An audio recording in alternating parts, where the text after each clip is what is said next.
네, 오늘은 명품 인생으로 사는 길이라는 제목으로 하나님 말씀 증거할 때 많은 은혜를 받으시기 바랍니다.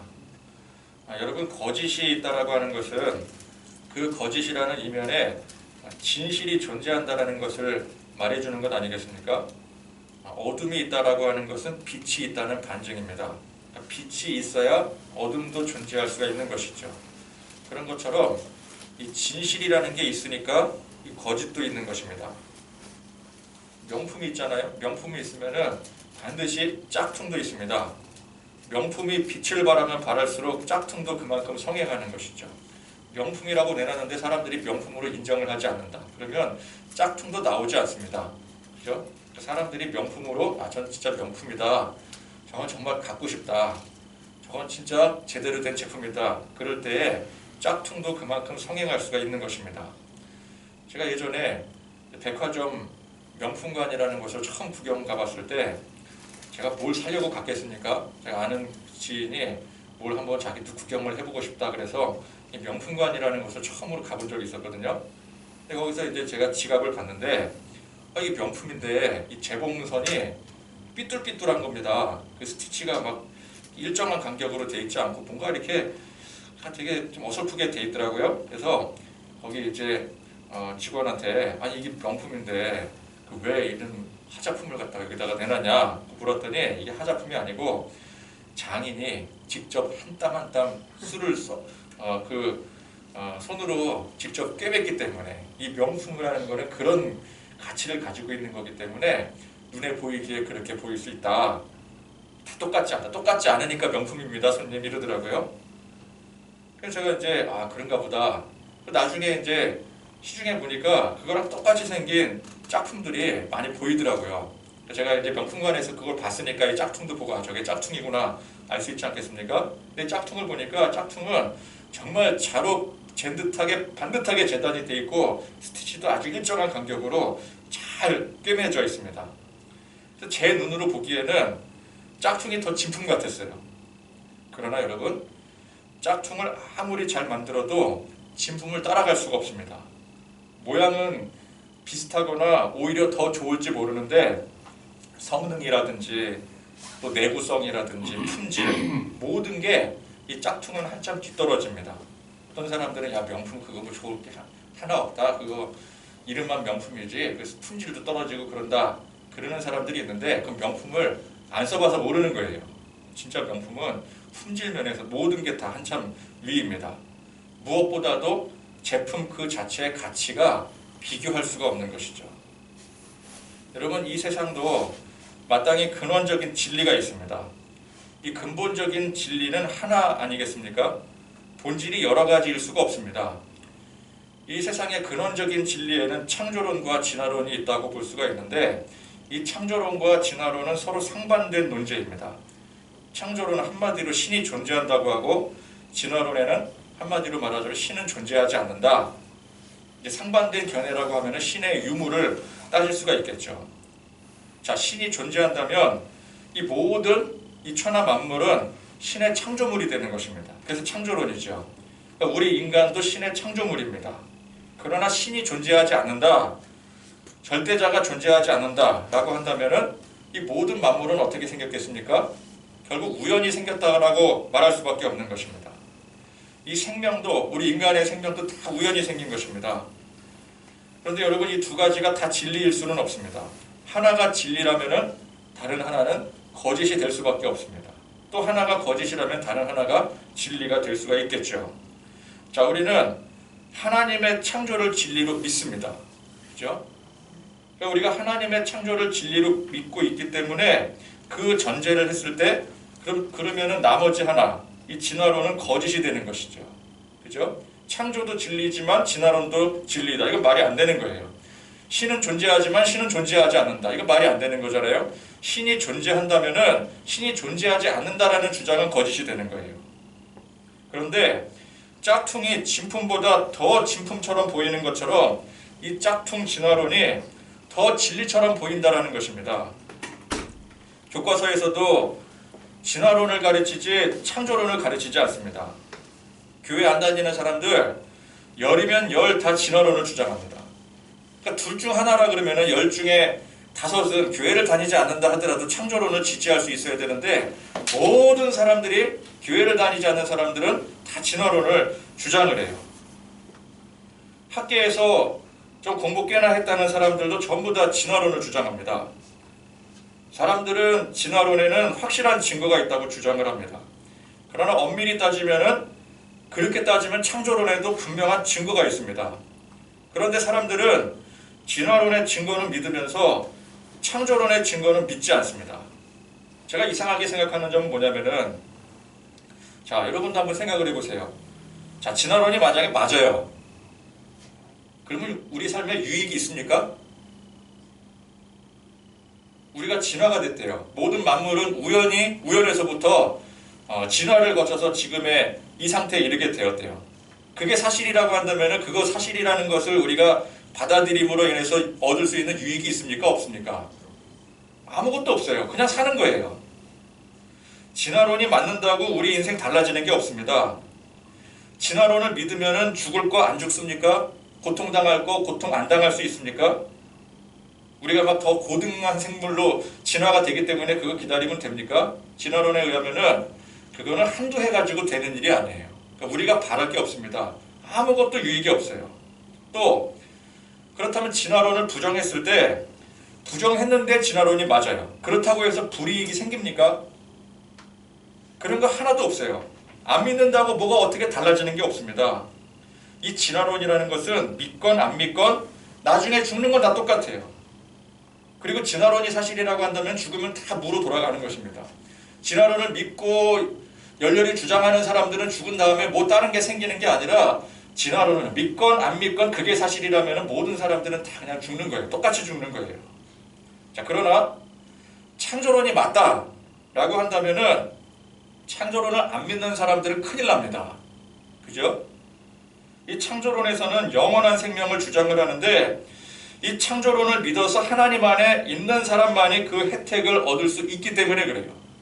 그래서 창조론은 믿어야 되는 거예요. 만약에 그게 맞다면은.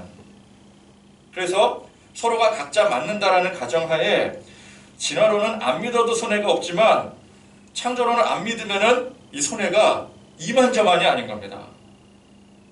그래서 제가 이상하게 생각을 하는 거예요. 나 같으면은 내가 만약에 교회를 안 다니고 중립이다. 중립인 입장에서 뭐가 맞을까?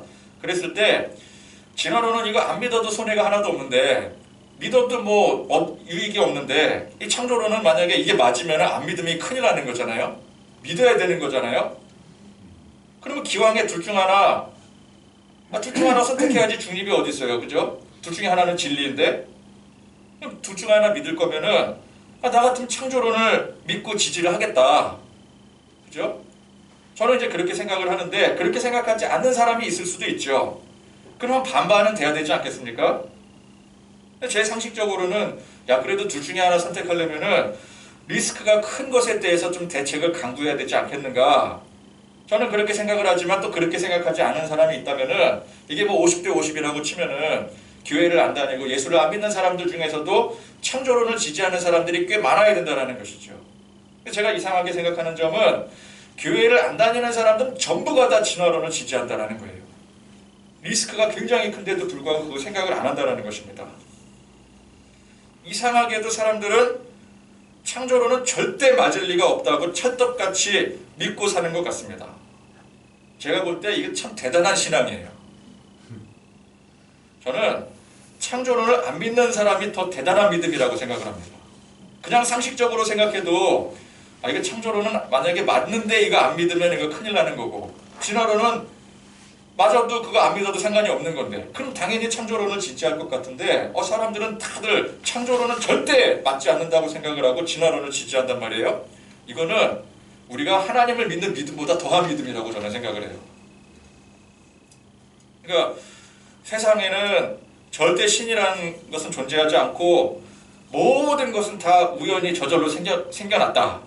이거를 저는 제가 아무리 믿으려고 노력을 해도, 제가 이제 뭐 모태신앙이긴 하지만 그래도 이제 학교 다니면서 공부를 좀 하다 보니까 이 학교에서는 진화론을 지지하지 않으면은 점수가 나오지 않더라고요. 특히 과학 분야에서는.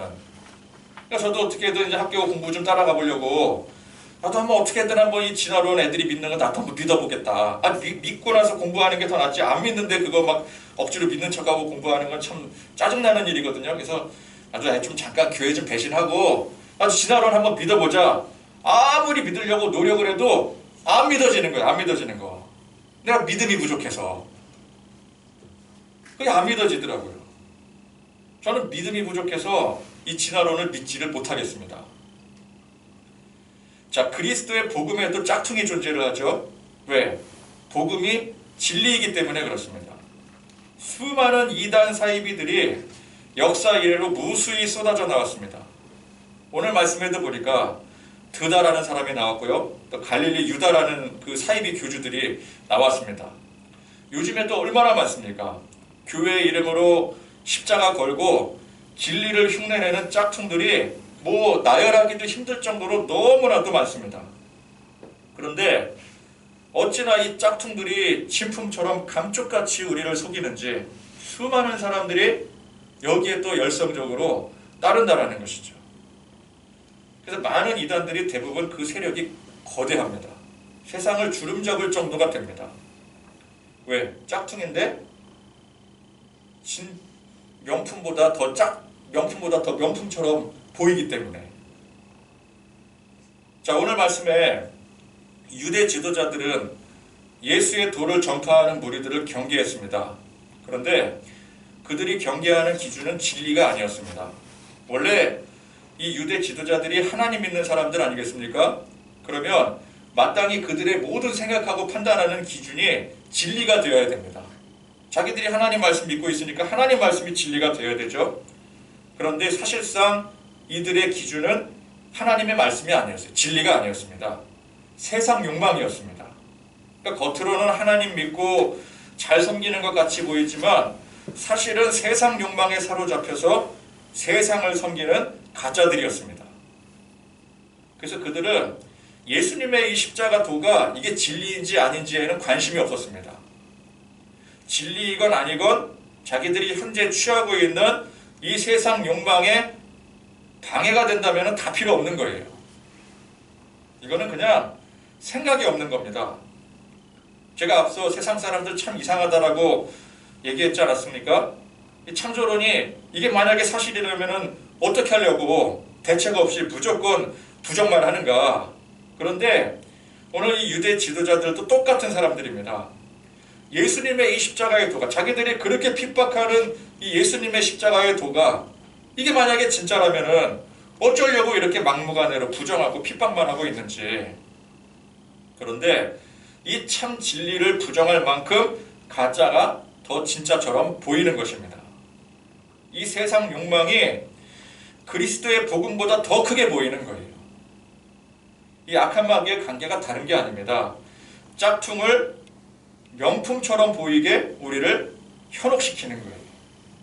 비진리를 가지고 장난을 치는데 우리가 알고 있는 이 진리보다 그게 더 진리인 것처럼 우리를 속이는 게 이게 악한 마귀의 흉계입니다. 흉계. 자, 그런데 오늘 말씀해 보니까 그 와중에 그래도 생각이 있는 자가 있더라고요. 누구냐 하고 봤더니 바리새인 율법교사인 가말리엘이라는 사람이었습니다.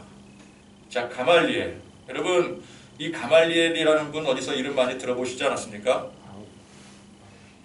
그죠? 사도 바울을 가르쳤던 바로 그 스승입니다. 사도 바울을 소개할 때 사도 바울이 나는 가말리엘의 밑에서 율법을 공부했고 뭐 이러지 않겠습니까?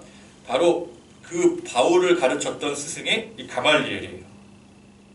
자, 그런데 바울이 이 가말리엘에게 율법을 배웠지 않습니까? 근데 그 배운 율법 가지고 어떤 사람이 되었었어요? 철저한 율법주의자가 되었었죠. 그러니까 가말리엘에게 배운 그 바울이 그 배운 내용을 가지고 충실하게 그리스도와 교회를 철저히 핍박했었습니다. 그런 것으로 볼 때 이 가말리엘은 전형적인 율법주의자였다라고 할 수가 있는 것이죠. 율법주의의 잣대를 가지고 예수 그리스도의 복음을 대적하면 했지 그 도를 따르지 않았더라는 것입니다. 여러분, 율법주의자가 예수 십자가의 복음을 받아들이려면은 그 율법주의를 버리지 않으면 절대 안 됩니다. 율법주의는 하나님의 말씀을 자기들의 이상, 사상, 자기 주의 그 안에 묶어둡니다. 원래 하나님 말씀은 십자가의 진리를 향해 뻗어나가게 되어 있는데 율법주의자들은 그 하나님의 진리의 말씀을 참 진리로 뻗어나가지 못하게 가두어 버리는 자들이에요. 그래서 겉으로는 하나님 말씀을 믿는 것 같지만 사실은 말씀을 자기 틀 안에, 세상의 틀 안에 가두어 버리는 게 율법주의입니다. 그래서 그걸 버리지 않으면은 예수 십자가의 참 진리로 나아갈 수가 없어요. 그런 의미에서 봤을 때 가말리엘은 철저한 율법주의자였지만 참 진리로 나가지 못한 사람이었다라고 볼 수가 있는 것이죠. 자, 그런데 가말리엘이 비록 철저한 율법주의자로 십자가의 진리로 가지 못한 사람이긴 했지만 그래도 오늘 말씀해 보니까 생각이라는 것, 상식적인 생각이라는 것을 그래도 할 줄 아는 사람이었습니다.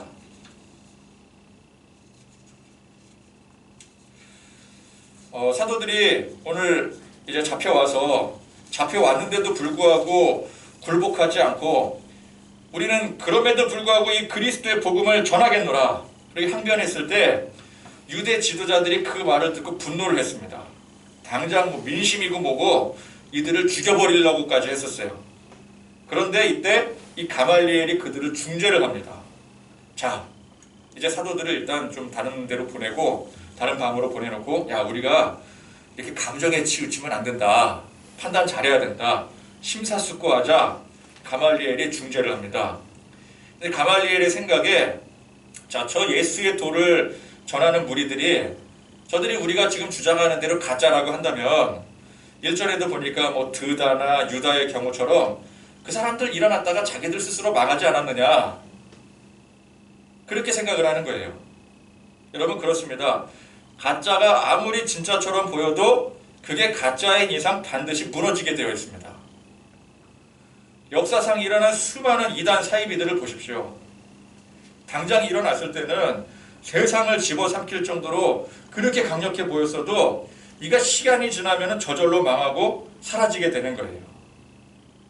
여러분 지금 이렇게 기승을 부리는 신천지 같은 그런 이단도 이게 또 시간이 지나고 세월이 흐르면은 자기 스스로 알아서 소멸합니다. 그러니까 우리는 저 신천지 저거 어떻게 하나 그냥 시간이 알아서 해결해줘요. 저게 가짜면은 알아서 소멸합니다. 여러분 수많은 업체들이 명품을 카피해서 짝퉁을 만드는데 오래가는 거 봤습니까? 언젠간 다 망해요. 다 망하고 또 새로운 기업, 새로운 업체들이 일어나서 또 짝퉁 만들고 또 망하고. 원래 그런 사람들은 장기간 안목을 가지고 만드는 게 아니에요. 잠깐 반짝 요거 지금 명품 유행하는데 그거 우리가 만들어가지고 팔고 돈 좀 벌고 철수하자. 그러니까 다 망합니다. 결국 남는 거는 뭐예요? 명품 브랜드만 남는 거예요. 짝퉁은 다 망하게 돼 있어요. 그러니까 이 가말리엘의 생각은 저 예수의 도를 전하는 저 무리들이 저들이 가짜라고 한다면 그냥 내버려둬도 어차피 망한다. 그럼 어차피 망할 거 우리가 뭐하러 저들한테 신경 쓰고 괜히 지금 민심을 들쑤실 필요가 있겠느냐라는 것이죠. 그저 우리는 가만히 앉아서 굿이나 보고 떡이나 먹으면 된다라는 게 가말리엘의 생각이었습니다. 자, 그런데 저들이 가짜라면은 그냥 그렇게 구경하면 되는데 저들이 만약에 진짜면은 어떻게 하는가? 예수의 도를 전하는 저 무리들이 저들이 전하는 그 메시지가 만약에 진짜라고 한다면 그랬을 때 우리가 지금 이렇게 저들을 핍박을 하게 된다면은 그 핍박의 행위가 곧 하나님을 대적하는 일이 되지 않겠느냐? 그러면 진짜 큰일이 나는 것이죠. 그러니까 이 가말리엘의 결론은 그냥 저들이 어떻게 하는지 두고 보자라는 것이죠. 가짜면은 알아서 망할 것이고 또 만약에 진짜라고 하더라도 우리는 손을 안 댔으니까 우리 상관이 없다. 뭐 그렇게 생각을 하는 겁니다. 그래도 가말리엘은 상식적인 사람이었습니다. 다른 사람들은 이 가말리엘의 상식적인 판단조차 하지 못했어요. 저게 가짜면 이렇게 하고 진짜면은 우리가 핍박하면 안 되지 않느냐 그렇게 생각하는 사람들이 없었어요. 그저 그냥 예수 그리스도의 복음을 어떻게든 대적할 뿐이었습니다. 자, 그런데 가말리엘도 딱 거기까지였어요. 어디까지요? 그냥 두고 보자. 딱 여기까지였어요. 두고 보기만 하면 어떻게 할 거예요? 사도들이 가짜였다면은 그냥 두고 보기만 해도 괜찮습니다. 자기들 스스로 흥하다가 결국은 망할 거니까. 그러나 이 사도들과 교회가 이게 진짜라면 어떻게 하겠습니까? 가말리엘은 여기에 대한 대책은 없었어요. 예수 그리스도의 십자가의 복음이 이게 진짜라면은 그냥 두고 보기만 하면 안 됩니다. 당장 회개하고 예수님을 영접해야죠. 그죠? 그들의 주장이 뭐예요? 회개하라. 천국이 가까웠다. 예수 믿어야 된다. 예수 믿어야 구원받는다. 그럼 그게 진짜라고 한다면은 나도 당장 지금 회개하고 예수 믿어야죠. 그게 진짜라면은. 그런데 가말리엘은 어떻게 했어요? 그냥 두고 보자. 두고 보기만 했어요. 거기다가 사도들을 채찍질해서 보낼 건 또 뭡니까?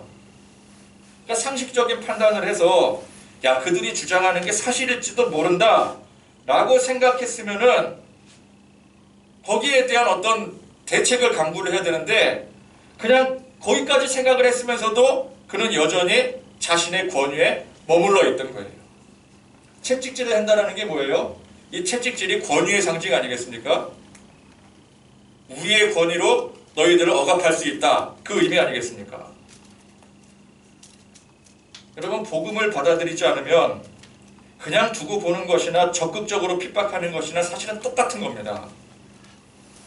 교회를 그냥 악랄하게 비난하고 핍박하는 사람이나 또 중립기어 받고 야, 나는 예수님을 믿지도 않지만 부정하지도 않는다. 난 비난하지도 않는다. 그런 태도로 산 사람이나 나중에 예수님의 심판대 앞에 서면 다 똑같은 사람이라는 거예요. 여러분, 우리는 오직 예수 십자가를 믿음으로 구원받는 것입니다. 십자가를 믿지 않으면은 중립을 지키는 것이나 핍박하는 것이나 사실은 똑같은 거예요. 근데 우리 눈에 보이기에는 그래도 중립을 지키는 사람들은 참 괜찮아 보이고, 그죠? 좀 상식선에서 괜찮아 보이고 그냥 어떻게 해서든지 이 교회를 무너뜨리려고 핍박하는 사람들은 참 악마 같고 그러잖아요. 근데 사실 똑같은 사람들이라는 거예요. 그래서 이 가말리엘이 다른 사람들보다는 좀 더 상식적이고 더 생각이 있는 사람이었다라고 할 수 있겠지만 근본적으로 볼 때는 똑같은 사람이라는 것입니다.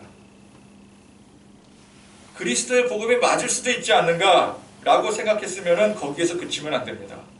노선을 정확하게 해야 됩니다. 맞다면 거기에 합당하게 행동을 해야 되고 그게 아니면은 아예 틀리다고 생각을 하고 확실하게 입장 정리를 해야 됩니다. 맞을 수도 있다고 생각하면서도 넉넉히 가만히 있으면 여러분 그보다 어리석은 일이 또 어디 있겠습니까? 제가 예전에 고등학교 때 참 친했던 친구 하나를 어떻게 해서든지 전도를 하고 싶었어요. 물론 다른 친구들에게도 전도를 하지만 그 친구는 저랑 너무 친했기 때문에 그 친구만큼은 꼭 교회를 데리고 나오고 싶었었어요. 그런데 열심히 전도를 하는데 너무너무 답답한 거예요. 그러니까 아예 이 친구가 난 듣기도 싫다. 부정을 해버리고 들을 생각도 안 하면은 사실은 답답할 게 없어요. 그러면은 너는 일단 패스, 그리고 넘어가면 됩니다. 그죠? 그럼 할 수 없는 거예요. 내 힘으로 할 수 있는 게 아니잖아요. 근데 이 친구는 열심히 전하는데 자기도 막 부정을 하면서도 듣더라고요. 제가 막 얘기하니까 제가 논리적으로 설명을 했거든요. 성경에 대해서 굉장히 논리적으로. 제가 지금 생각하면 내가 그때 어떻게 그런 지식을 가질 수 있었을까 싶을 정도로 굉장히 논리적으로 설득을 했어요. 설득을. 그랬더니 제 옆에 있던 교회 다니는 친구도 같이 학생을 해서 같이 설득 공략을 하는데 이 친구 거의 넘어왔거든요. 나중에 뭐라 그랬냐면은 야, 네 말이 맞을 수도 있겠다. 긍정하기까지 이르렀어요. 제가 말한 이 성경 내용들이 맞을 수 있겠다라고 긍정을 한 거예요. 그 친구가 몇 년 만에. 그런데 긍정만 했지 그 다음에 반응이 없어요. 자, 긍정했으니까 이제 교회 나가자. 싫대요. 야, 너 긍정했잖아. 그럼 믿어야지. 안 믿겠대요. 정말 답답하더라고요. 아니, 그럴 거면 뭐하러 긍정을 해? 긍정을 했으면 반응을 해야 되는데 맞을 수도 있다고 생각하면서 거기에 대해서 아무런 대책 없이 살면 어떻게 하겠습니까? 이게 그냥 뭐 선택하는 문제가 아니잖아요. 내 생명이 왔다 갔다 하는 문제인데, 내 생명이 왔다 갔다 하는 문제가 맞을 수 있다라고 한다면은 여러분 그거 그냥 반응하면 안 되는 거예요. 그죠? 내가 죽을 수도 있어요. 근데 그게 사실일 수가 있어. 확률이 높아. 근데 가만히 있을 수 있겠습니까? 그럴 수가 없는 거죠. 저는 아예 복음의 진리를 부정하고 교회를 핍박하는 사람이 차라리 덜 답답하지, 교회에 우호적이고 또 복음에 대해서 일정 긍정까지 하면서도 절대 교회 안 나오는 사람 정말 답답한 사람이라고 생각을 해요. 또 교회 나오기까지 했는데 그럼에도 불구하고 끝까지 믿지 않은 사람, 이건 뭐 답이 없는 거죠. 그래서 얼핏 보면은 이 가말리엘이 다른 지도자들보다 더 지혜로워 보이고 괜찮아 보입니다. 그러나 저는 이 가말리엘이 그 어느 누구보다도 미련하고 답답한 사람이라고 생각을 합니다. 자, 가말리엘, 그는 참 똑똑한 사람이었고요. 오늘 말씀에도 보니까 사람들에게 덕망을 높았고 바리새인들 사이에서까지도 참 덕망이 높았던 사람이었어요. 바울과 같은 그 똘똘한 청년이 가말리엘을 스승으로 모셨을 정도면 대단한 사람 아니었겠습니까? 오늘 이 대제사장들과 다른 바리새인들 얼마나 위세가 등등한 사람들이었어요. 그런데 이 사람들이 가말리엘이 한마디 딱 하니까 그 말에 주목하는 거 보세요. 이 가말리엘이 그만큼 입지가 높았던 사람이었습니다. 그러나 이 가말리엘은 헛똑똑이입니다. 그 정도까지 똑똑하게 생각했으면서도 정작 복음을 받아들이지 못했어요. 그럴 거면 똑똑하면 뭐 할 것이고 세상 덕망이 높으면 그게 다 무슨 소용이겠습니까? 그냥 차라리 복음을 안 듣고 말지, 뭐하러 귀담아 듣고 긍정까지 합니까? 어차피 안 믿을 겁니다. 나중에 심판대 앞에 설 때 그런 사람은 누구보다 억울한 사람입니다. 아, 내가 왜 그랬을까? 그때 복음을 듣고 나 거의 긍정까지 갔는데, 그리고 내가 그 다음에 왜 안 믿었을까? 왜 그 다음에 대책이 없었을까? 가말리엘이 나중에 이제 심판대 앞에 서지 않겠습니까? 그때 얼마나 자기 가슴을 치고 통곡을 할까요? 아, 내가 그때 긍정까지 했었는데, 그럴 수 있다라고까지 생각을 했었는데, 다른 멍청이들은 그런 생각도 못하고 사리분별도 판단도 못했는데 나는 사리분별도 하고 판단도 잘했는데 왜 거기서 멈췄을까? 내가 가르쳤던 바울이라는 사람은 이 복음의 선봉장이 되어서 하늘나라의 큰 상급을 받게 되었는데 스승인 나는 왜 그 예수 그리스도의 복음을 받아들이지 못했을까? 얼마나 가슴을 치겠어요? 그 성경이 뭐라고 말씀합니까? 나중 되면은 슬피 울며 이를 갈 사람들이 많다라는 거예요. 자, 천국에 못 가게 되어서 슬피 우는 건데 왜 이를 부득부득 갑니까? 너무 분하고 억울해서. 저는 제가 그 학창 시절에 그렇게 전도하려고 애를 썼던 그 친구가 물론 지금 이제 연락이 닿지를 않아서 어디 사는지도 몰라요. 연락처도 없고. 근데 그 친구가 나중에라도 참 예수 믿고 천국 가면은 참 좋겠는데, 만약에 그렇지 않다라고 한다면은 심판대 옆에 섰을 때 제 생각이 얼마나 날까요? 내가 그때 그 말을 듣고 교회 나갔어야 되는데, 믿었어야 되는데 내가 왜 그때 믿지 않았을까? 기회가 있었는데도 바보같이 그 기회를 잡지 못했으니 분하고 억울한 거예요. 그래서 일을 가는 거예요. 부득부득 가는 거예요. 그래도 아무 소용이 없어요. 마지막 날에는. 여러분, 우리가 세상에서 잘나고 똑똑하고 성공하고 그래서 남들이 부러워할 만한 인생 사는 게 이게 하나도 좋을 게 없습니다. 여러분, 그게 정말 좋을 게 하나도 없어요. 못나고 멍청하고 세상에서 실패하고 남들이 볼 때 부러울 거 하나도 없는 그런 인생이라 할지라도 성령님께 붙들려 예수 믿고 하나님 자녀로 사는 게 비교할 수 없이 좋은 것입니다. 여러분, 성공한 인생 어떤 인생입니까? 예수 믿고 하나님 자녀가 되어서 천국 확신 가지고 사는 인생이 진짜 성공한 인생인 줄 믿습니다. 여러분들 예수 믿으십니까? 하나님의 자녀가 된 사실을 확신하십니까? 천국의 확신을 가지고 사십니까? 그러면 여러분들은 그 누구, 세상 그 누구와도 비교할 수 없을 만큼 이미 성공한 사람들이라는 거예요. 여러분 세상 성공한 사람들 많잖아요. 위인 전기도 많고 뭐 요즘 나오는 책들 보면은 뭐 이렇게 해서 이 분야에서 저 분야에서 성공했더라. 그러면 그 책 사서 읽고 막 감동받고 그러잖아요. 뭐하러 그런 책 사서 감동받고 그럽니까?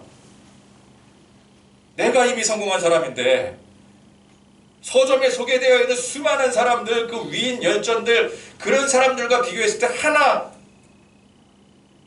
빠지지 않는 사람이에요, 나는. 여러분 그거 아십니까? 여러분 그런 책 읽고 감동받을 거 없어요. 본받으려고 하지도 마세요. 그 뭘 본받아요? 뭐 어떻게 하니 부자 됐더라. 어떻게 하니까 뭐 건강을 뭐 회복했다더라. 그게 뭐예요? 거기 예수 그리스도의 십자가가 있어요? 없으면 여러분 그거 거들떠도 보지 마세요. 그냥 쓰레기통에다 던져버리세요. 나는 이 성경 읽고 성경 말씀에 예수 믿고 십자가 붙들고 난 구원을 얻었다. 천상천하 유아독존 되십시오. 그런 의미에서.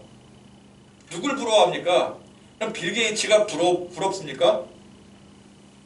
손흥민이 부럽습니까? 제가 알기로 손흥민 교회 안 다니는 걸로 알고 있어요. 뭐가 부러워요? 하나도 부러울 거 없지. 누가 뭐 이웃집에 뭐 이렇게 뭐 아파트 뭐 청약 당첨돼서 뭐 몇 배가 올랐다더라. 뭐 집을 하나 내놨는데 뭐 그게 대박을 쳤다더라. 부럽습니까? 거기에 복음이 없잖아요. 그럼 부러울 거 하나도 없는 거예요. 나는 내가 예수 믿고 난 천국 백성이 되었다. 그걸로 된 거예요. 가말리엘처럼 똑똑하고 덕망도 높고 그 시대 그 사회에서 성공하면 뭐합니까? 악한 마귀의 관계에 속아서 그런 세상 지식, 덕망, 그 세상 성공에 눈이 어두워져서 그걸 진리로 착각하고 산다면은 그보다 망한 인생도 없는 거예요. 나중에 심판대에서 슬피 울며 이를 가는 거예요. 사도들을 보십시오. 그들은 하나같이 세상에서 별 볼 일 없는 사람들이었습니다. 갈릴리 지방에서 흔히 볼 수 있던 어부들이었고요. 사람들에게 손가락질 받는 세리에다가 뭐 지금이야 의사가 각광받지만 그 옛날 시대에는 의사가 각광받지를 못했었어요. 그런 사람들이었어요. 예수님 모시고 살면서도 얼마나 이들이 멍청했든지 말귀도 맨날 하나도 못 알아듣고 맨날 예수님 말씀하시면 딴소리나 하고 급기야 마지막엔 배신까지 했던 사람들 아니겠습니까? 그러나 중요한 건 뭔가요? 그들이 예수님을 만났고 성령님께 사로잡혀 십자가의 복음을 진리로 굳게 믿고 증거하는 사람들이 되었더라는 것입니다.